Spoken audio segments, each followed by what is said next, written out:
Hello, नमस्ते, मैं वसुधा। आप लोगों के सामने फिर से क्लास लेके आ गई हूँ। सॉरी, बीच में 1-2 दिन मैं क्लासेस नहीं डाल पाई थी, मेरी थोड़ी तबीयत ठीक नहीं थी, तो इस वजह से मैं नहीं बना पाई थी। तो आज जो है हम अपना CNS कर रहे थे, मतलब नर्वस सिस्टम के बारे में जो पढ़ रहे हैं हम लोग, तो उसी सीरीज़ में हम आगे चल रहे हैं। और उसी सीरीज़ में हम लोग आगे जब हमने CNS नर्वस सिस्टम पढ़ा, नर्वस सिस्टम के आगे हमने क्या पढ़ा, सेंट्रल नर्वस सिस्टम पढ़ा। और सेंट्रल नर्वस सिस्टम के बाद अब जो हमारा स्टार्ट होता है वो है पेरिफेरल नर्वस सिस्टम। ठीक है, देखो मैं आपको हर बार बोलती हूँ ना कि हम कोई भी टॉपिक को स्किप नहीं करेंगे, हम हर एक टॉपिक को लेके चलेंगे। देखो, अगर आप नेट क्वालिफाई करना चाहते हो या फिर कोई भी एग्ज़ाम विद गुड स्कोर आप क्वालिफाई करना चाहते हो, तो आपको कोई भी छोटे से छोटा टॉपिक भी आपको स्किप नहीं करना है, आपको हर एक चीज़ को पढ़ के चलना है ना। अगर आप VGC के लिए तैयारी कर रहे हो तो आप अभी से ही तैयारी करना शुरू करो, सो दैट कि आप अच्छे से तैयारी कर पाओ और जब एग्ज़ाम आए तो आप बहुत अच्छा स्कोर बना पाओ। तो इसीलिए मैं इसी पर्पज़ के साथ मैं हर एक टॉपिक पे आपके लिए वीडियोस लेके आती हूँ, सो दैट कि आप जो है एग्ज़ाम आने के बाद आप ये इंतज़ार मत कीजिए कि रिक्रूटमेंट आएंगी और रिक्रूटमेंट आने के बाद आप लोग तैयारी करना शुरू करोगे, या फिर आप कुछ लोग इंतज़ार करते हैं कि क्या पता एग्ज़ाम की डेट आएगी, एग्ज़ाम की डेट आएगी, एग्ज़ाम की डेट आने के बाद हम प्रिपरेशन करना। नहीं, ऐसे नहीं। आपको ये पता है कि वैकेंसीज़ आएंगी, ठीक है, पहले वाले वैकेंसीज़ आए हुए 2 साल पूरे हो चुके हैं, तो कभी भी वैकेंसीज़ आ सकती हैं। आप अपनी प्रिपरेशंस पूरी रखिए, तैयारी शुरू रखिए, क्योंकि पढ़ाई कोई एक दिन में नहीं होती है। साइकोलॉजी में आपने पढ़ा है ना, रिकॉल एंड रिकॉग्निशन। रिकॉल के बिना आपको जो मेमोरी होती है वो फेड हो जाती है ना। आप उसकी जो जब तक उसको रिकॉल नहीं करोगे ब्रेन में बार बार, तो वो क्या होती है, उसमें धूल जम जाती है। ठीक है, तो इसीलिए आपको चीज़ों के गो थ्रू होना पड़ेगा, आपको वो चीज़ें बार बार पढ़ती रहनी पड़ेंगी। If you want to be an assistant professor और ए काउंसलर और anything in a field of psychology, so you have to, मतलब कोई भी सब्जेक्ट में अगर आप कुछ भी करना चाहते हैं तो आपको रहना पड़ेगा कंटिन्यूएशन में, और हर एक चीज़ को आपको स्टडी करना पड़ेगा। ठीक है, तो इसी फील्ड में आज जो है हमारा टॉपिक है PNS बोले तो आप लोगों को पता चल गया होगा ना, जो भी बच्चे मेरी रेगुलर क्लासेस ले रहे हैं तो उनको पता चल गया होगा कि PNS क्या है। PNS बोले तो नर्वस सिस्टम था ना हमारा, NS बोले तो नर्वस सिस्टम, फिर नर्वस सिस्टम पे क्या था, एक CNS था, CNS से के बाद क्या आया, PNS आया। नर्वस सिस्टम के 2 पार्ट होते हैं, CNS और PNS। ठीक है, अब हमने CNS के 2 पार्ट होते हैं, ब्रेन एंड स्पाइनल कोड। अब जब हम PNS कर रहे हैं तो PNS क्या है, हम एक ऐसा सा होता है ना हमारा,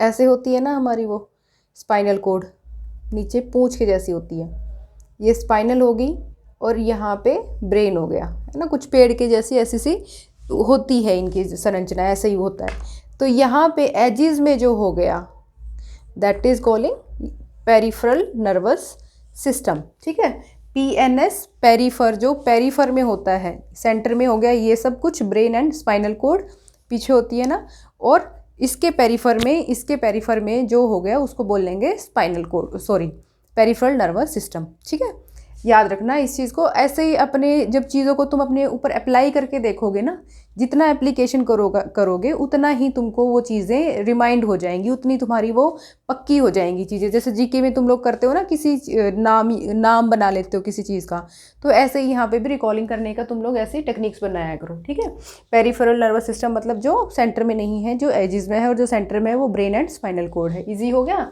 अब चलते हैं कि होता क्या है। ये मेड अप ऑफ न्यूरॉन से बनता है। ठीक है, न्यूरॉन कौन सी, न्यूरॉन तो ब्रेन में भी थी, न्यूरॉन PNS में भी हैं, लेकिन ये PNS में वो वाली न्यूरॉन्स होती हैं जो CNS में नहीं पाई जाती हैं, जो CNS में एग्जिस्ट नहीं करती हैं। याद रखना इन बात का, जो CNS में जो न्यूरॉन्स एग्जिस्ट करती हैं वो PNS में नहीं होती हैं, ये अलग न्यूरॉन्स होती हैं। ठीक है, तो यहाँ पे क्या होती है, made up of neurons which are not found in CNS but run in the whole body. ठीक है, मतलब जो PNS होता है वो किससे बनता है, वो न्यूरॉन से बनता है। ठीक है, जो न्यूरॉन्स ब्रेन और स्पाइनल कोड में नहीं पाई जाती हैं but run in the whole body, पूरी बॉडी में वो रन करती हैं। ये हमारा क्या हो गया, ये पेरिफेरल नर्वस सिस्टम हो गया। ठीक है, PNS allow brain to communicate sensory system. अब PNS में क्या है, देखो, अब PNS में बेसिकली हम 2 चीज़ें पढ़ते हैं। PNS के पार्ट क्या है, स्पाइनल कोड और PNS में 2 पार्ट होते हैं, एक ऑटोनोमिक नर्वस सिस्टम और एक क्या होता है, सोमैटिक नर्वस सिस्टम। ठीक है। तो अब जब यहाँ पे ऑटोनोमिक नर्वस सिस्टम आ गया और सोमेटिक नर्वस सिस्टम आ गया, तो मतलब एक तो हम ऑटोनोमी के बारे में पढ़ेंगे कि बॉडी में ऑटोनोमिक सिस्टम जो चलता है उसके बारे में पढ़ेंगे, और एक सोमेटिक कि बॉडीली फंक्शन कैसे वर्क करते हैं। ठीक है। तो अब इसमें मेन जो चीज़ पढ़ेंगे ना, हम कंफ्यूज नहीं होना, सेंस से सीएनएस पे कैसे जाता है और सीएनएस से मोटर पे कैसे आता है, बस दो ही फंक्शन हमें इसमें पढ़ने होते हैं, मेन जो होता है। ठीक है। अब यहाँ पे देखो, अब PNS allowed brain and spinal cord to communicate sensory system, मतलब PNS जो है वो ब्रेन, क्योंकि सेंसरी, अब देखो ब्रेन और जो स्पाइनल कोड है इसका सेंसिस से कोई लेना देना नहीं है, सेंसिस का लेना देना किससे है, PNS का। ठीक है।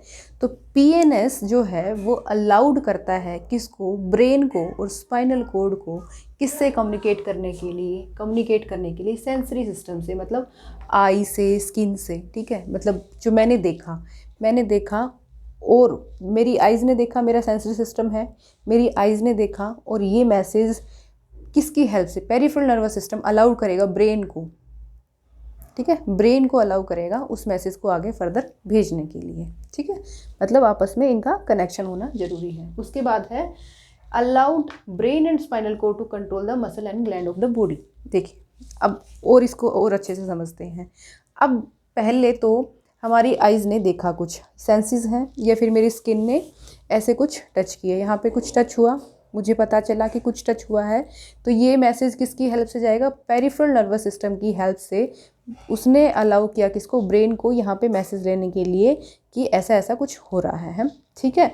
अब ऐसा होने के बाद फिर क्या होगा कि ब्रेन है, allow brain and spinal code, brain and spinal code को कंट्रोल करेगा, अलाउ करेगा टू कंट्रोल द, मतलब अब यहाँ पे इसको मैसेज तो चला गया ब्रेन एंड स्पाइनल कोड को, अब ये क्या करेगा, allow the brain and spinal cord to control the muscle and glands of the body, कि यहाँ पे अब जो चोट लगी है या दर्द हुआ है या जो है, तो अब उस पर क्या फंक्शन करना है, इस चीज़ के लिए भी पेरिफेरल नर्वस सिस्टम उसको अलाउ करेगा कि यहाँ पे अगर हुआ है तो मुझे पट्टी करवानी है, डॉक्टर के पास जाना है, या घर से ही कुछ मुझे लगा के इसको ठीक कर लेना है। ये सारा सिस्टम भी पेरिफेरल नर्वस सिस्टम किसको अलाउ करता है, ब्रेन एंड स्पाइनल कोड को। ठीक है। ज़्यादा मुश्किल नहीं है, बस थोड़ा सा टेक्निकल चीज़ें हैं, उनको तुम थोड़ा सा एक बार दो बारी देख लोगे तो सब ठीक हो जाएगा। ठीक है। उसके बाद है सोमेटिक, फिर आता है ऑटोनोमिक।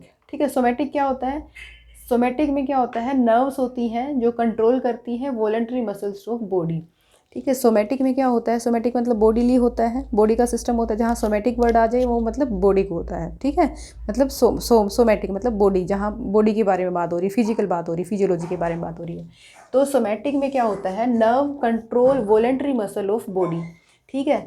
मतलब ऐसी नर्व्स होती हैं जो बॉडी को जो कंट्रोल करती हैं voluntary muscle of the body, जो voluntary muscle of the body को क्या करती हैं, कंट्रोल करती हैं। ठीक है। सोमेटिक में ANS control in voluntary muscle organ and gland, plucking of eyes, मतलब ANS क्या होता है, जैसे कि आइज़ होती हैं हमारी, प्लक करती है ना, इस पर कोई जोर है अपना, कोई जोर नहीं है, ये आँख अपने आप प्लक करती है, you can't do anything in this matter. ठीक है।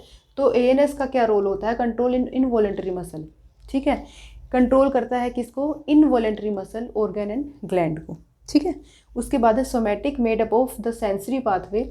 अब सोमेटिक में क्या होता है ना, कि सोमेटिक में मतलब जो बॉडी का जो फंक्शन होता है, ये क्या करता है, carrying information from senses to CNS and CNS to voluntary muscle of the body. मतलब सोमेटिक कैरी इन्फॉर्मेशन, सोमेटिक जो होता है वो इन्फॉर्मेशन लेता है फ्रॉम सेंसेस टू CNS, मतलब सेंस से इन्फॉर्मेशन लेके कहाँ भेजता है, CNS पे भेजता है।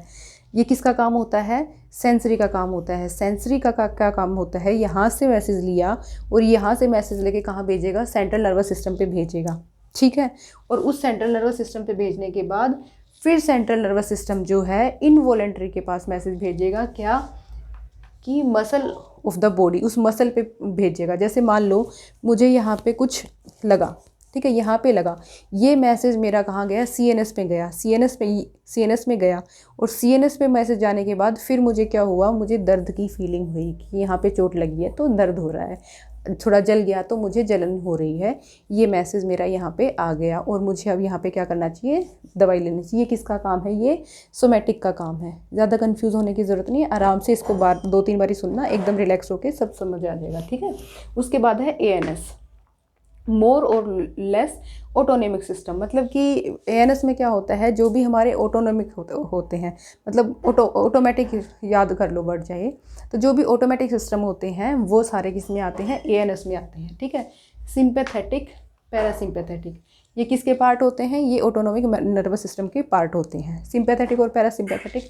सिंपैथेटिक में क्या होता है, ये spinal cord, middle of the spinal cord, यहाँ middle of the spinal cord में ये होता है सिंपैथेटिक। और इसमें क्या होता है, फाइट और फ्लाइट सिस्टम। ये इसको याद रखना, ये क्वेश्चन बहुत इंपॉर्टेंट है और ये पेपर में आता ही आता है। फाइट और फ्लाइट सिस्टम क्या होता है कि कोई भी ऐसी सिचुएशन होती है, लड़ाई होता है, झगड़ा होता है, कोई भी सिचुएशन होती है, उसमें आप कैसे रिएक्ट करते हो, या तो आप फाइट करना चूज़ करते हो या फिर फ्लाइट करना चूज़ करते हो, भाग जाते हो, ठीक है। तो उस सिचुएशन में आप कैसे, ये सिचुएशन में जो आप जो चूज़ करते हो, ये कौन डिसाइड करता है, ये सिंपैथेटिक नर्वस सिस्टम चूज़ करता है, ठीक है।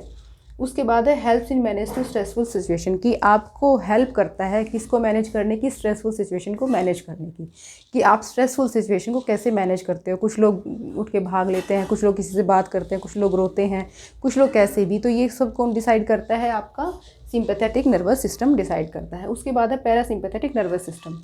पैरासिम्पैथेटिक नर्वस सिस्टम को बोला जाता है ईट, ड्रिंक एंड रेस्ट। मतलब कि ये जब भी कोई स्ट्रेसफुल सिचुएशन होती है, उसमें आपको जो आपकी बॉडी को नॉर्मल लेवल तक लेके आता है, ये काम करता है पैरासिम्पैथेटिक नर्वस सिस्टम। जब भी आप मतलब बहुत घबराते हो, बहुत ज़्यादा डर जाते हो, उसके बाद आपकी बॉडी जब रिलैक्स हो जाती है, नॉर्मल हो जाती है, तो नॉर्मल करने का काम कौन करता है, पैरासिम्पैथेटिक नर्वस सिस्टम करता है, ठीक है।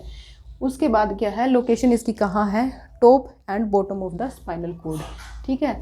तो ये हमारा जो था आज की क्लास थी, इतना ही था।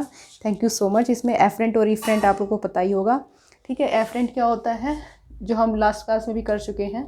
एफरेंट होता है जो सेंसरी होता है, सेंसेस से मसल तक, और इफरेंट क्या होता है, मसल से सेंसेस तक। I hope you have liked my classes. Please do subscribe, like and share. Thank you so much everyone.